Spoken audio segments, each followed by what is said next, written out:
Okay, இப்போ மூணாவது problem பார்க்கலாமா? மூணாவது நாலாவது ஒரே மாதிரி ப்ராப்ளம் தான். ஒரு புள்ளி கொடுத்துருப்பாங்க, இன்னொரு கோட்டுக்கு இணையோ இல்லை செங்குத்தாகவோ இருக்குன்னு கொடுத்துருப்பாங்க. அதனால் இந்த இணை இல்லைன்னா செங்குத்து தான் அதனோட ஸ்லோப், அந்த சாய்வு கண்டுபிடிச்சிக்கலாம். ஒரு புள்ளி கொடுத்துருக்காங்க, அப்புறம் y minus y1 = m × x minus x1 formula apply பண்ணி இன்னொரு ஸ்ட்ரெயிட் லைனோட இன்னொரு நேர்கோட்டோட சமன்பாடு கண்டுபிடிக்கணும். எக்ஸாம்பிள் போட்டால் உங்களுக்கு தெரியும். இப்போ முதல் ப்ராப்ளம் எடுத்துக்கலாமா? மூணாவது ப்ராப்ளம் எடுத்துக்கலாம். 3x + 2y - 7 = 0 என்ற நேர்கோட்டுக்கு இணையாகவும் 1, -2 என்ற புள்ளி வழியாகவும் செல்லும் நேர்கோட்டின் சமன்பாட்டை காண்க. அதனால் இப்போது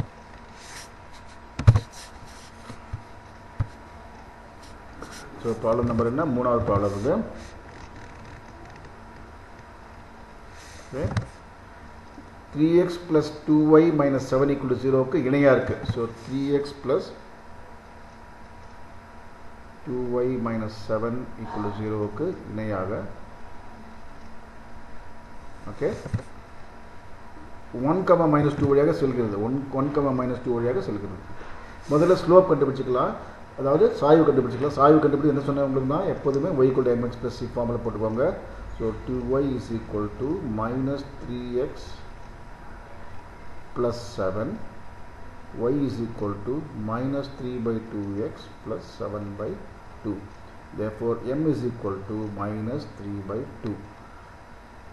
அண்ட் நம்மளுக்கு x1 y1 தெரியும். எனக்கு இணையாக இருக்கிறதால 3x லைன் L1 வச்சுக்கலாம். L1 இன் சாய்வு = m. ஏனென்றால் L1ம் 3x + 2y - 7 = 0வும் இணை என்று கொடுக்கப்பட்டுள்ளது இல்லையா?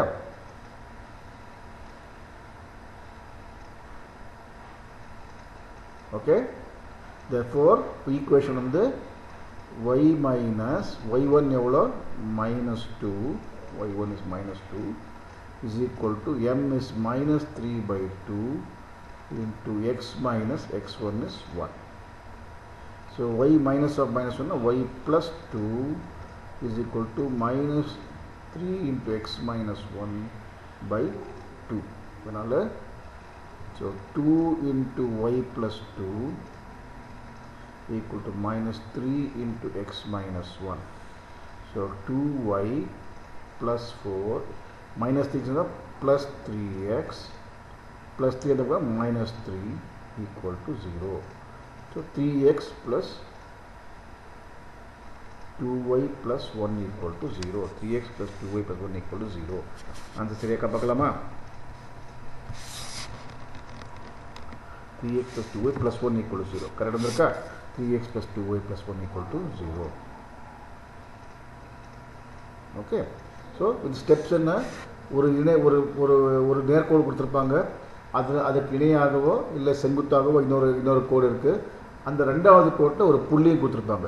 ஸோ முதல் சமன்பாட்டிலேருந்து அந்த முதல் சமன்பாட்டோட முதல் நேர்கோட்டோட சாய்வு கண்டுபிடிச்சிக்கோங்க.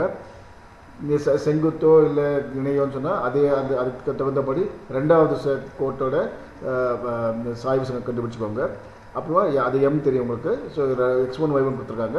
So y minus y1 equal to formula வந்து y minus y1 equal to m into x minus x1 apply பண்ணணும். ஓகே, இதுவும் சிம்பிள் தான் இல்லையா? ஓகே.